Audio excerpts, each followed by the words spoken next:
Bon, on passe au 2,6. Maintenant, j'ai une densité, je veux calculer la fonction de répartition. Alors, c'est l'occasion de rappeler la définition de la fonction de répartition à partir de la densité. Hein, c'est la fonction qui à x associe l'intégrale de moins l'infini à x de petit f de t dt. La définition, c'est p de grand X inférieur ou égal à petit x, et quand c'est une var à densité, ça donne ceci. Donc voilà ce qu'on va calculer. Mais comme en règle générale, mon petit f va être défini en plusieurs bouts, le calcul, il va se faire en plusieurs bouts. Alors, j'ai représenté ici en rouge la densité de l'exemple 1. 1 sur 2x2, moins l'infini à moins 1, 0, 1 demi, 0. Et vous voyez, si par exemple petit x est ici, entre 0 et 1, eh bien, l'intégrale entre moins l'infini et petit x, c'est tout ce qu'il y a là, plus tout ce qu'il y a là, qui vaut 0 pour le coup, plus tout ce qu'il y a là. C'est-à-dire que l'intégrale entre moins l'infini et petit x va se découper en 3 bouts. Ça sera l'intégrale de moins l'infini à moins 1 de ce que vaut f là-dessus, 1 sur 2t dt, plus intégrale de moins 1 à 0 de 0, plus intégrale de 0 à x de 1 demi. Ok? Alors si mon petit x avait été ici, entre moins l'infini et moins 1, j'aurais eu un seul bout. S'il était là, j'en aurais eu 2. Ici, vous le voyez, j'en ai 3. S'il avait été là, j'en aurais eu 4. 4 bouts. Avec, on aura toujours ça, donc vous allez voir, c'est que, comme je prends ici, dans cet exemple-là, le petit x, sur le troisième bout, dans le troisième bout, je devais découper mon intégrale en 3 bouts, avec toujours 2 intégrales complètes, ça va jusqu'à moins 1, ça va jusqu'à 0, et la troisième, elle est incomplète, elle va jusqu'à petit x. Ok? Dernière chose, on va calculer, donc, ce genre de choses, mais alors là, il va falloir prendre les choses dans l'ordre. C'est-à-dire que je vais d'abord faire ça pour tout x inférieur ou égal à moins 1, puis entre moins 1 et 0, puis entre 0 et 1, puis pour x plus grand que 1. Et je le fais vraiment dans l'ordre, avec un point par bout, ce qui fait que si ma densité est définie sur 8 bouts, il y aura 8 points, 8 calculs à faire. Alors c'est parti.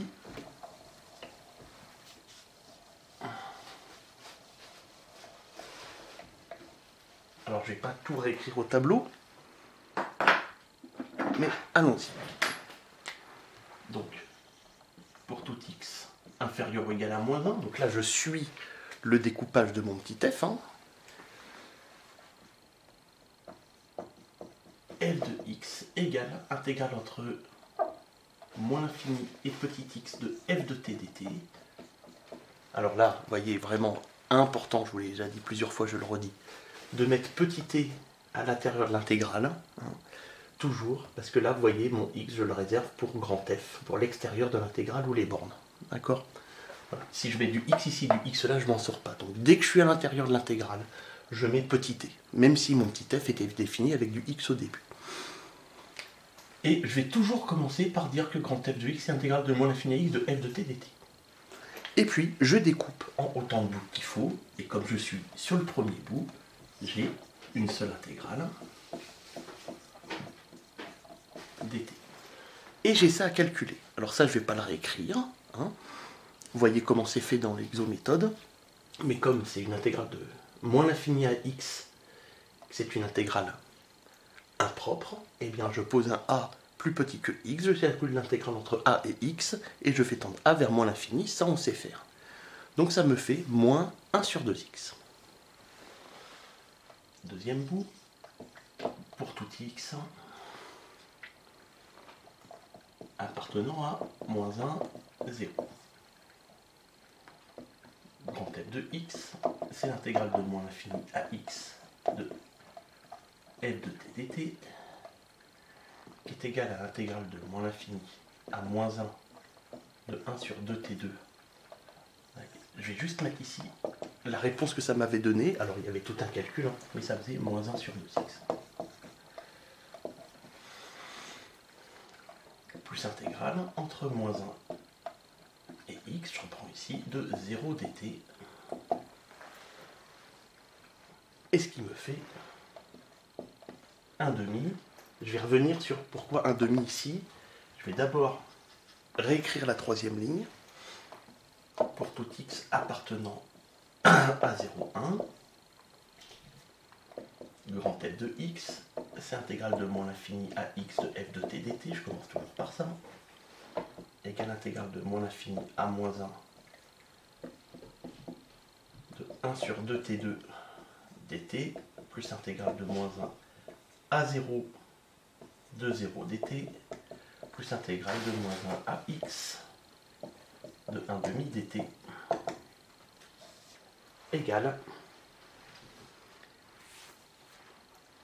Et alors, juste là, je vais remettre comme c'était écrit, ça me fait 1 demi plus 0 égale 1 demi. Et là, ça va me faire 1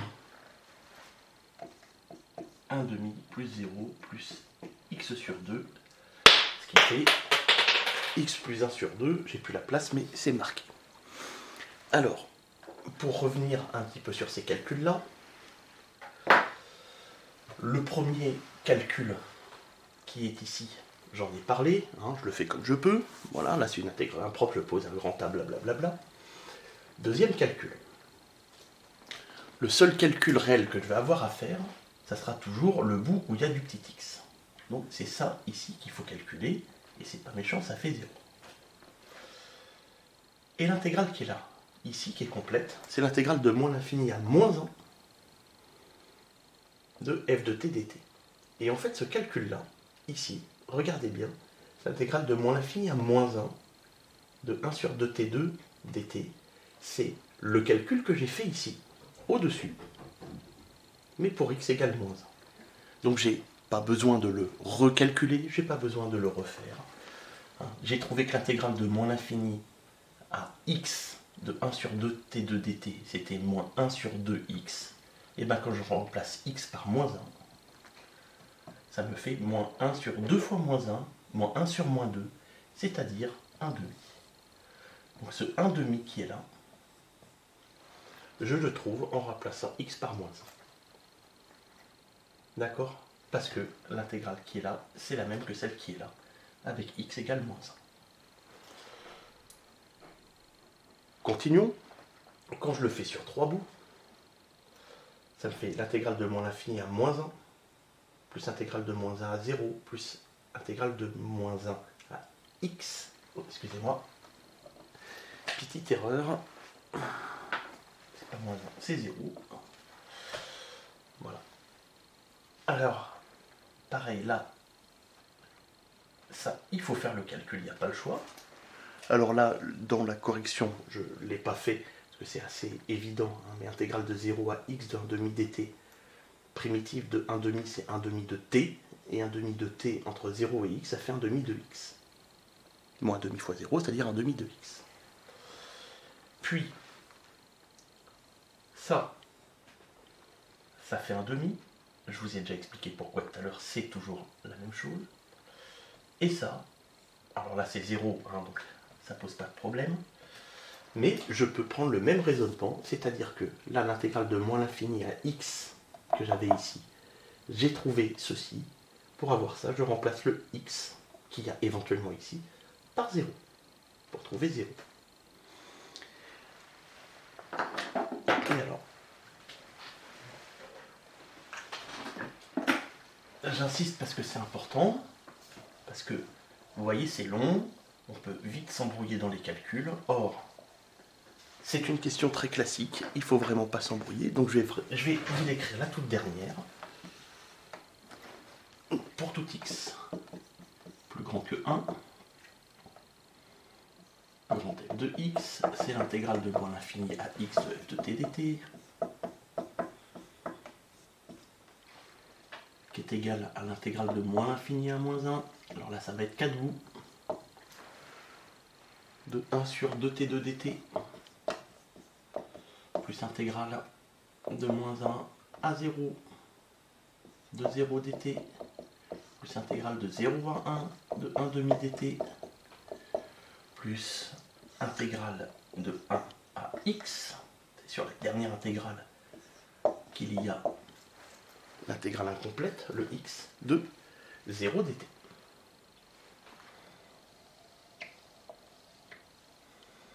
Et ça me fait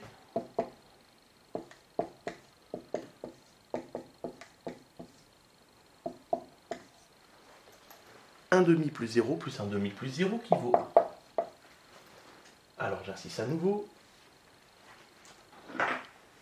Le 1 demi qui est là, c'est le même que depuis tout à l'heure. Le 0 qui est là, c'est le même que depuis tout à l'heure. Et pour avoir le 1 demi ici, soit je recalcule, pour le coup c'est pas méchant, mais ça peut l'être. Soit je vois que c'est intégrale de 0 à 1 de 1 demi dt. Or là j'avais calculé intégrale de 0 à x de 1 demi dt, qui me donnait x sur 2. Donc l'intégrale de 0 à 1, c'est ça. Quand je remplace x par 1. Et ça fait bien 1 demi. Et cette intégrale-là, là j'ai pas le choix, je la calcule. Et là c'est pas méchant, ça fait 0. Et quand j'additionne tout ça, ça fait 1. Ok. Et puis, je remets tout ensemble pour avoir ce que ça vous donne. Alors, deux dernières petites choses là-dessus.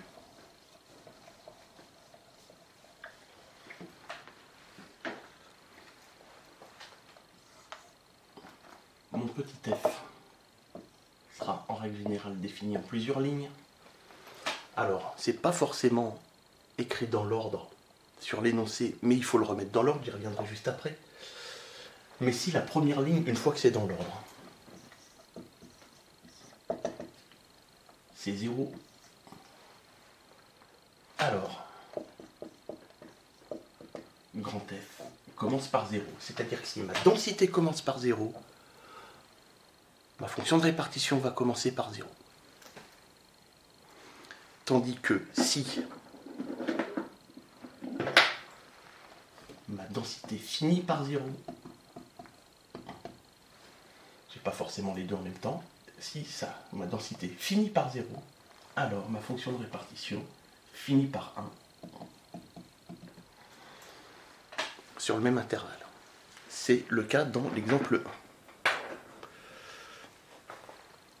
1. Alors, dernière chose importante pour ce qui est de ce paragraphe, vous avez vu, je l'ai dit, je mets un peu des guillemets, mais enfin on voit bien ce que ça veut dire.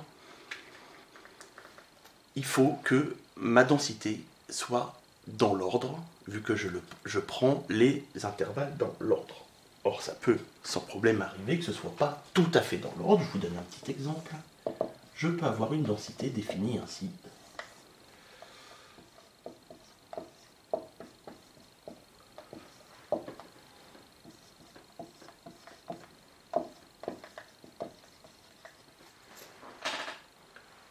Voilà, par exemple, une définition d'une densité. Alors, dit comme ça, c'est pas du tout une densité. Pas du tout une densité. Comment je peux faire pour réparer les choses?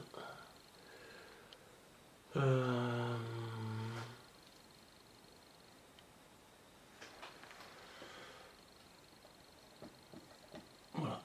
Écrit comme ça, je crois que ça donne une densité. Alors parce que pour que ce soit une densité, il faut bien que l'intégrale de moins l'infini a plus l'infini fasse 1. Or, bon, là, c'était pas forcément le... C'était pas le cas. Comme ça, je crois que c'est le cas. Je l'espère. Oui, c'est bon. Allez. Bon, voilà comment c'est défini. Et ça va toujours pas. Excusez-moi.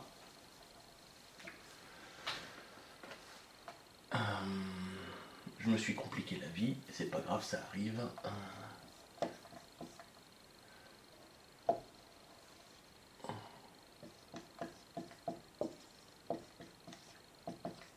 Voilà, allez. Voilà comment je vais vous la définir. Je ne l'avais pas préparé à l'avance, j'aurais dû. Donc ma fonction c'est 1 demi d'exponentielle moins valeur absolue du x plus 1 si x est plus grand que 1 ou x plus t moins 1, 0 sinon. Ouais, vous voyez comment c'est défini. Eh bien, c'est pas tout à fait défini de l'ordre, or il faut définir dans l'ordre, c'est-à-dire qu'il faut réécrire au moins au brouillon, et pourquoi pas sur la copie c'est encore mieux, ma fonction petit f dans l'ordre, c'est-à-dire x plus petit que moins 1, x entre moins 1 et 1, c'est mon sinon, et x plus grand que 1.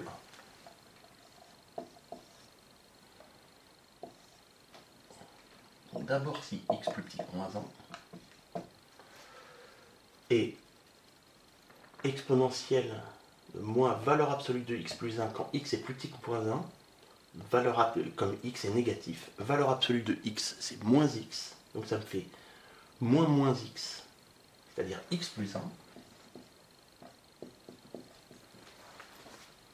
Voilà. 0 si.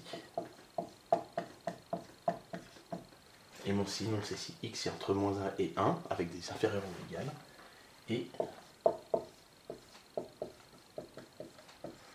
si x est plus grand que 1, là x est positif, donc valeur absolue de x c'est x, donc ça fait moins x plus 1, exponentielle moins x plus 1 ici. Je l'ai remis dans l'ordre, et donc à partir de là, je peux faire ma méthode. Ok. Pourquoi j'en ai profité pour enlever les valeurs absolues? Eh ben, parce que je vais être amené à calculer les intégrales, hein, et pour calculer des intégrales, il ne faut plus qu'il y ait de valeur absolue, sinon je ne sais pas faire. Voilà. De toute façon, hein, on va voir des exemples dans les exos, et ça commence par l'exo méthode, par l'exemple 2 que je vous laisse faire.